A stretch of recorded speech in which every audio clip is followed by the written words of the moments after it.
চীনের সহায়তায় বাংলাদেশের বিশাল সুযোগ। এই সুযোগ আপনি আমি কি কখনো চাই যে মিস হোক বা হাতছাড়া হোক? অবশেষে বাংলাদেশ প্রতিরক্ষা ও অ্যাভিয়েশন শিল্পে এক যুগান্তকারী পদক্ষেপ হিসেবে চীনের সহায়তায় দেশে শুরু হতে যাচ্ছে মানুষ্যবিহীন আকাশযান ও ড্রোন উৎপাদন শিল্প। আরে ভাই, দেরি কেন? এগুলো তো আমাদের প্রয়োজন। এগুলো খুব দ্রুত এই কার্যক্রমগুলো শুরু করা উচিত বাংলাদেশ সরকারের।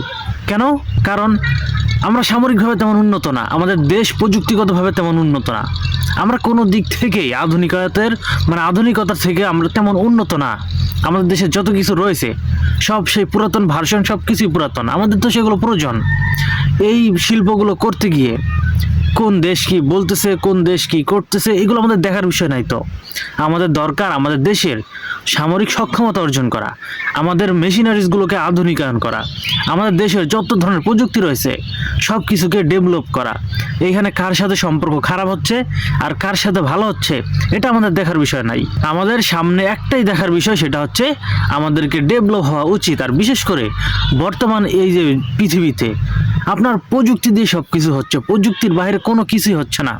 আপনার কাছে যদি প্রযুক্তিগত যদি সক্ষমতা থাকে, আপনার যদি সেই ধরনের সামরিক শক্তি থাকে, আপনার কাছে যদি উন্নত প্রযুক্তি থাকে, তাহলে আপনি একমাত্র পৃথিবীতে অন্য কোনো দেশকে আপনি টেক্কা দিতে পারবেন, তা নাহলে পারবেন না। তো আপনার যদি সামরিক শক্তি দুর্বল থাকে, আপনার কাছে যদি প্রযুক্তিগত ওরকম সক্ষমতা না থাকে, সব কিছুই যদি আধুনিক না হয়ে যদি সব কিছু এই পুরান ভার্সন নিয়ে যদি আপনি থাকেন, সব কিছু এই পুরাতন জিনিস নিয়ে যদি আপনি পড়ে থাকেন, আপনি পারবেন একটা দেশের সাথে বর্তমানে লড়তে? কখনোই পারবেন না। আপনার কাছে কি আছে ওই ধরনের উন্নত প্রযুক্তির রাডার সিস্টেম?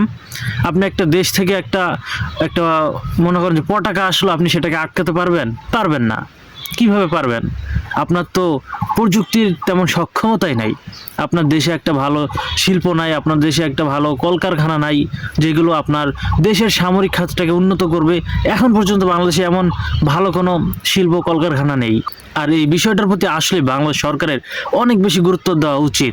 এবং এর আগে আমরা যেটা দেখলাম যে কি করলো আমাদের দেশটা, আসলে আমাদের দেশটাতে সামরিক শক্তি দিয়ে আমরা এত পরিমাণে দুর্বল হয়ে আছি যে আমাদের কাছে ওই ধরনের একটা কোনো পটাকা আটকানোর মতো ক্যাপাবিলিটি আমাদের দেশের নেই।